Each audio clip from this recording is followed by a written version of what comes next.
आ आ आई yes ब ब बदक क क कणीदार. ख ख खमंग. ग ग गोकुळ तू हा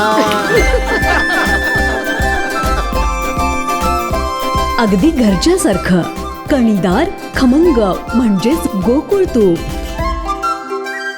नागपूर महापालिकेकरता जो कायमपणे पाणी पुरवठा करणारे जे पंपिंग स्टेशन आहेत, ह्या अल निनोच्या अति उष्णतेच्या काळामध्ये पावसाळा पुढं पुढं जात आहे, मान्सून पुढं पुढं जात आहे. ह्याच्यावर आमचं नागदेवाडी पंपिंग स्टेशन असेल, बालिंगा असेल, शिंगणापूर पंपिंग स्टेशन असेल, आज पूर्णपणे ड्राय अवस्थेत आहे. मग त्याची या निमित्तानं आजची परिस्थिती काय आहे, कशा परिस्थितीत ते पंपिंग स्टेशन आहे, तिथले जे स्ट्रक्चर आहे, की या निमित्तानं पुन्हा एकदा पाण्याचा योग आला. आमच्या समेत मान्य आयुक्त साहेब आणि आमचे सर्व काँग्रेस आघाडीचे गटनेते इंद्रजित बोंद्रे आणि सर्व सहकारी आहेत.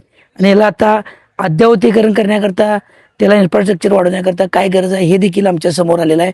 आणि येणाऱ्या काळामध्ये आता लवकरच राधानगरी डॅममधनं पाणी सोडले असं इरिगेशनकडून निरोप आलेला आहे आयुक्त लेवलला. ते पाणी उद्या दुपारपर्यंत पोचल आणि हे पंपिंग स्टेशन आज संध्याकाळी किंवा उद्या दुपारपर्यंत पोचणार आहे असा मेसेज आहे. त्यानिमित्तानं पुन्हा एकदा कोल्हापूरला पाणी पुरवठा चालू राहील.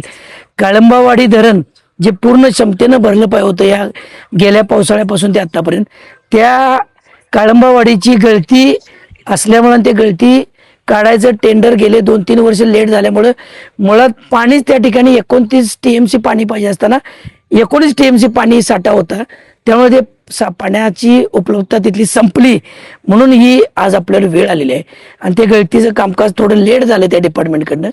यामुळं पुन्हा एकदा शिंगणापूर, नागदेवाडी, बालिंगा हे चालू करण्याकरता आजची भेट होती आणि त्यानिमित्तानं आम्ही सगळी एकत्र आलो आणि याची पाहणी केलेली आहे.